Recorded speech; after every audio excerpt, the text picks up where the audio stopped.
En 1968, una mujer llamada Miriam Elspeth Callan, enfermera militar retirada que vivía tranquilamente en Taos, Nuevo México, le contó a su vecina algo que llevaba 21 años guardado bajo llave. No lo escribió, no acudió a la prensa. Lo dijo una sola vez, delante de un café en mitad de un martes cualquiera. Dijo que en el verano de 1947 había estado en una habitación con algo que no era humano, y que antes de que se lo llevaran, aquello la había mirado y había sonreído. Ahí es donde empezamos. Quiero empezar por la sonrisa, no por el accidente, no por la operación de recuperación, no por los comunicados de prensa que fueron y vinieron como el clima. La sonrisa, porque todo lo demás sobre el incidente de Roswell ha sido diseccionado, debatido, desestimado y ocasionalmente desclasificado, pero este gesto único, procedente de algo que no debería haber sido capaz de gesticular, ha sido casi por completo ignorado, y cuanto más me adentré en el relato de Miriam Callan, más entendí por qué. Estaba destinada en el aeródromo del ejército de Roswell en el verano de 1947. Su asignación era rutinaria, enfermería administrativa, apoyo en triaje, los ritmos ordinarios de una instalación militar de posguerra que, según casi todos, era un destino tranquilo. Ella misma había pedido el traslado. Quería un sitio sin el caos de una base metropolitana, un sitio en calma. Obtuvo lo contrario. Lo que ocurrió en los primeros días de julio de 1947 ha sido objeto de más libros, más documentales y más investigaciones del Congreso que casi cualquier otro suceso de la historia moderna de Estados Unidos. Y seguimos sin tener una respuesta definitiva. Lo que nos cuentan es esto: un globo meteorológico cayó en un rancho a las afueras de Roswell. Se recuperaron los restos. Eran mundanos, caso cerrado, pero la explicación oficial se rompe aquí, y se rompe mal, porque a Miriam Callan no la convocaron para examinar restos de un globo. La convocaron aproximadamente a las 3:40 de la madrugada del 6 de julio de 1947. Convocada, diría más tarde, por un oficial superior cuyo nombre se negó a repetir y llevada a una habitación en la que nunca había estado, en una sección de la base que describió como separada del resto. Como si la hubieran construido aparte a propósito. No le dieron ninguna instrucción. Solo le dijeron que se mantuviera disponible y que guardara silencio. Guardó silencio 21 años. En lo que entró fue en una habitación con mala iluminación. Ese es el primer detalle que le dio a su vecina, Dorothy Schramm, que lo anotó en una entrada de diario personal fechada el 14 de noviembre de 1968, un diario que su nieta Patricia Schramm Holloway de Albuquerque me permitió revisar en transcripción parcial. La entrada tiene 6 páginas. La mayor parte son las propias reacciones de Dorothy, conmoción, incredulidad, la sensación de no saber qué hacer con lo que acababan de contarle. Pero los detalles que registra son específicos y consistentes, esa clase de precisión que no sale de una invención, mala iluminación. Un olor que no lograba ubicar, no químico, no biológico de ninguna forma que reconociera, pero presente y persistente, y sobre una mesa, cubierto parcialmente por lo que describió como una lona gris verdosa, algo que no era un ser humano. Ella no dijo alienígena, no en el relato de Dorothy, dijo que era un cuerpo, pero que no estaba bien. Dijo que las proporciones estaban desviadas de una manera que se registraba antes de poder nombrar qué era lo que fallaba. La cabeza, las manos, el pecho, más estrecho que cualquier pecho que hubiera visto en años de enfermería. Como si el plano fuera el mismo, registra el diario de Dorothy que dijo, pero si hubiera dejado algo fuera. Y aquí está la parte más extraña. Estaba respirando, no muerto, no un espécimen, no una pieza recuperada de un amasijo, que es el marco que todo relato oficial nos ha entregado cuando se ha molestado siquiera en reconocer los cuerpos. Se movía ligeramente, y según Miriam Callan, era consciente. Esto plantea una pregunta simple pero crítica. ¿Por qué llevarían a una enfermera militar a examinar un globo meteorológico? No lo harían, y no lo hicieron. Lo que Miriam describió en aquella conversación, y lo que Dorothy Schramm registró con lo que solo puedo describir como la diligencia de alguien intentando dejar bien algo importante, era una situación médica. Había otros en la habitación. 2 hombres que no reconoció, con ropa que no era uniforme militar estándar, aunque no supo especificar qué era.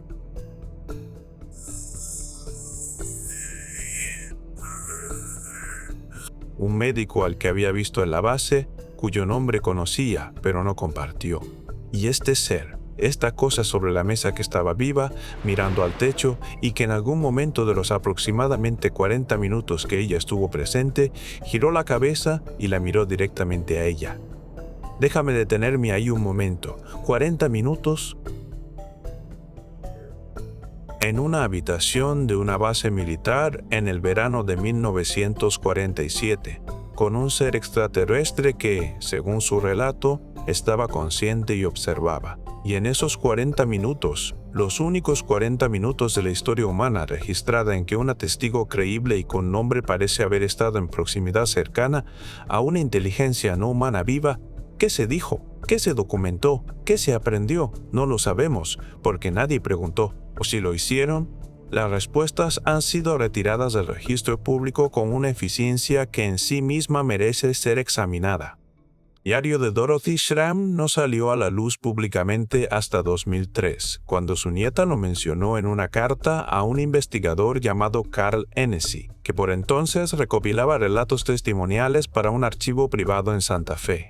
Hennessy, hay que reconocérselo, lo trató con cuidado, cotejó la cronología, verificó que una Miriam E. Callan C. había figurado en la nómina del aeródromo del ejército de Roswell en 1947, apareciendo en 2 registros administrativos supervivientes, un libro de requisiciones de suministros de abril de ese año y un documento de traslado de personal fechado en septiembre de 1947 que la enviaba a una base de Georgia sin razón declarada para la reasignación. 2 documentos de una enfermera que estuvo en la base durante el incidente más escrutado de la historia del espacio aéreo estadounidense. 2.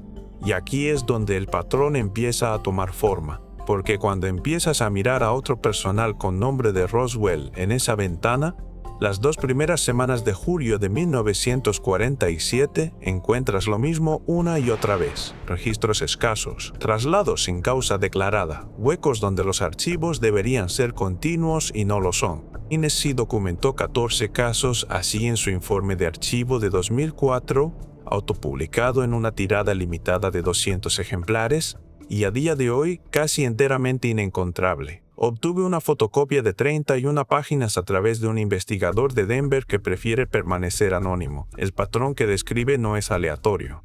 Es, de hecho, sospechosamente uniforme. 14 personas, 14 expedientes con las mismas anomalías. No 12, no 20, no una mezcla de inconsistencias administrativas. 14. Agrupadas en la misma ventana de 2 semanas, mostrando la misma clase de huecos, los mismos traslados inexplicados, el mismo silencio donde la documentación debería ser más ruidosa. Ahora, la sonrisa. He dedicado bastante tiempo a este detalle porque es el más fácil de descartar.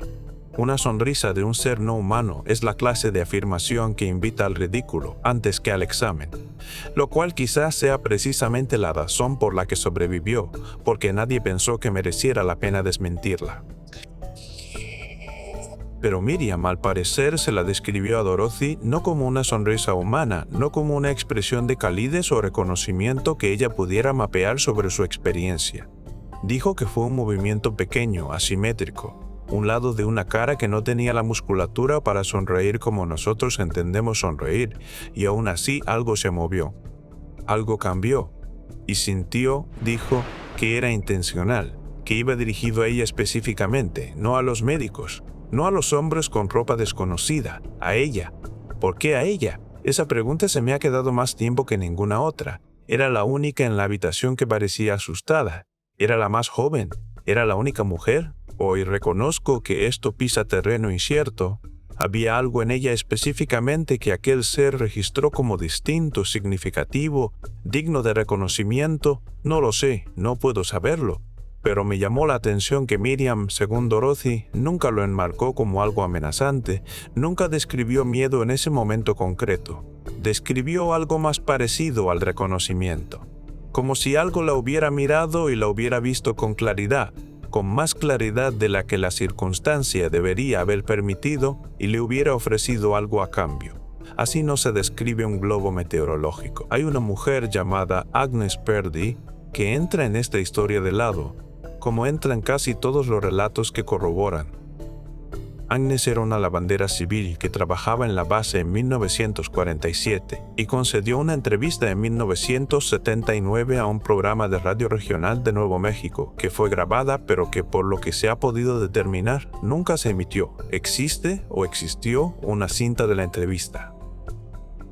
Méndez, el productor del programa, un hombre llamado William Torrance, hizo una transcripción y guardó sus archivos personales en un almacén en Las Cruces hasta su muerte en 1991. ¿Qué ocurrió con esos archivos después no está claro? Su familia recuerda un trastero. El trastero, según su hijo Gerald, fue vaciado por una empresa que no pudo ser rastreada. No estoy sugiriendo nada. Estoy informando de lo que encontré, que es un registro de que alguien hizo un registro y después el registro desapareció, la forma de una ausencia. Lo que Agnes dijo al parecer, y aquí trabajo a partir de un resumen manuscrito que Torrance dejó en un cuaderno personal que sí sobrevivió y que Gerald Torrance compartió conmigo en una entrevista telefónica esta primavera. Fue que había visto algo llevado al ala médica de la base en las primeras horas del 6 de julio de 1947. Lo describió como pequeño. Dijo que lo llevaban no en una camilla sino sostenido, sujetado por dos hombres que parecían manejarlo con considerable cuidado. Y dijo que estaba emitiendo un sonido, no una voz, no palabras, un sonido que describió como estática, que significaba algo, estática que significaba algo. Agnes Purdy no volvió a conceder ninguna entrevista.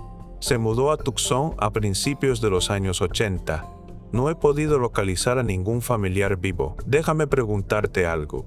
Si fueras enfermera militar en 1947, y pasaras 40 minutos en una habitación con un ser extraterrestre vivo, ¿qué harías con esa información? ¿A dónde iría dentro de ti? ¿Cómo reorganizaría todo lo que entendías sobre la naturaleza de la realidad, sobre la singularidad de la vida humana, sobre el significado de la inteligencia en el universo?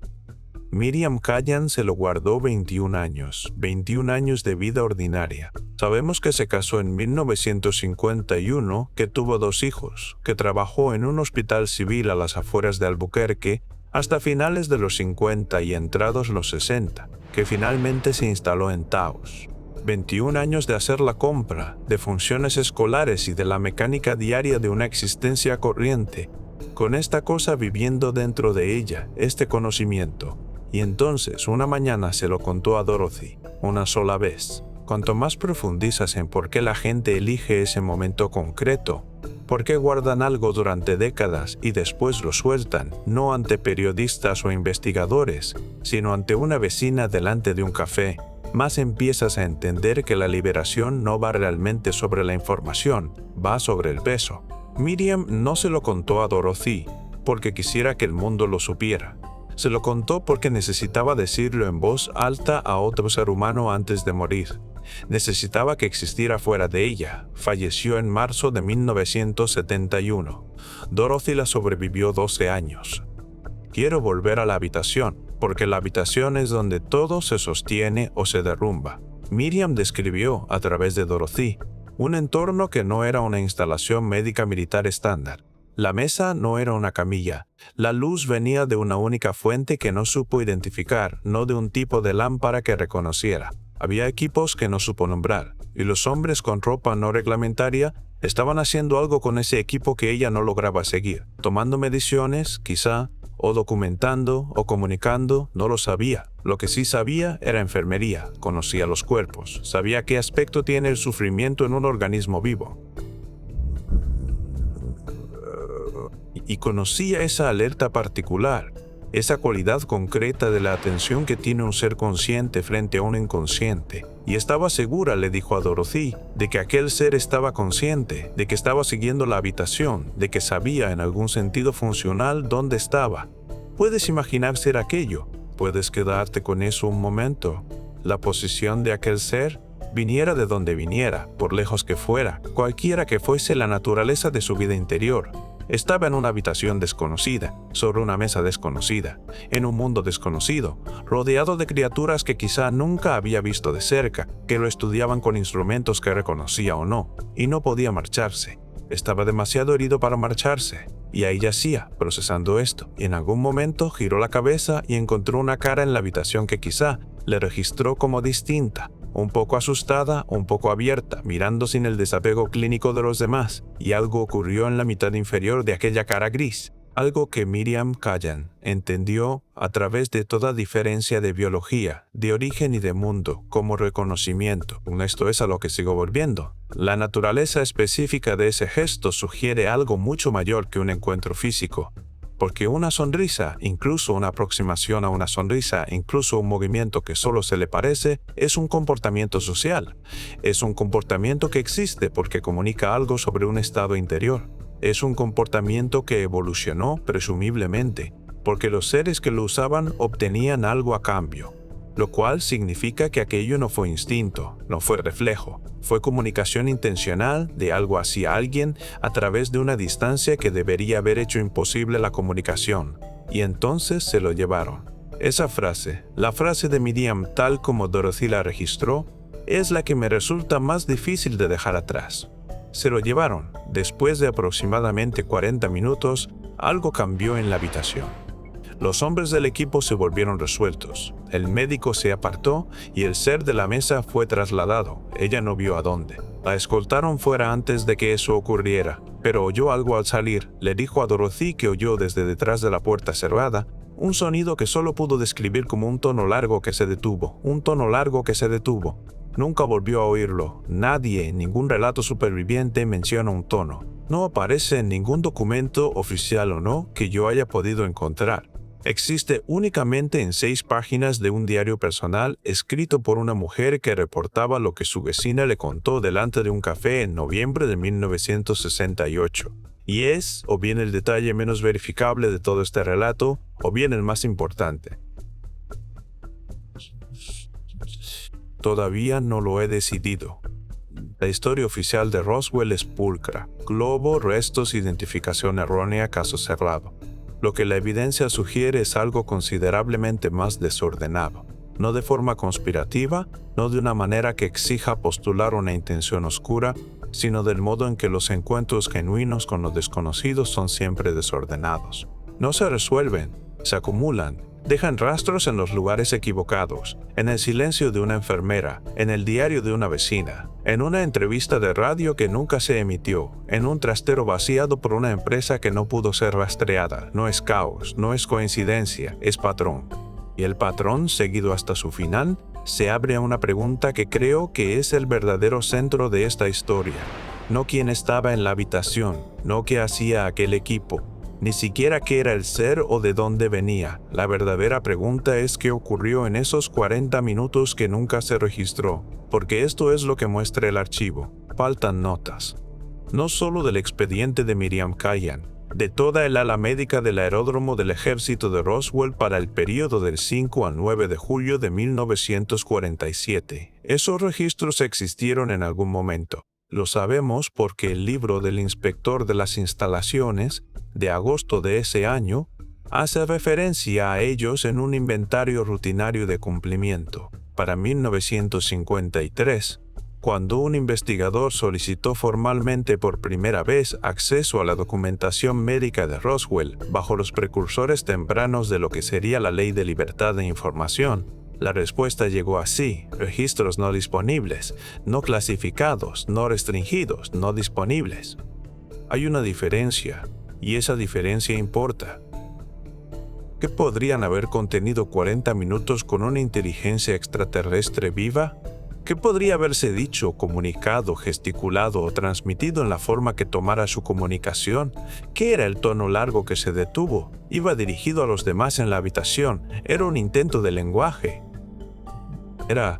Y pregunto esto con plena conciencia de cómo suena, ¿era una petición? Hablamos del primer contacto como un acontecimiento futuro, un horizonte, algo que puede ocurrir y para lo que deberíamos prepararnos. Pero el relato de Miriam Callan, fragmentario, de segunda mano, preservado solo por la diligencia de una vecina con un diario, sugiere que el contacto puede haber ocurrido ya, que ocurrió en una habitación con mala iluminación en el verano de 1947, que duró 40 minutos y que terminó con un tono, una sonrisa y silencio. He vuelto a la entrada del diario de Dorothy Schramm más veces de las que puedo contar. El último párrafo es al que más vuelvo.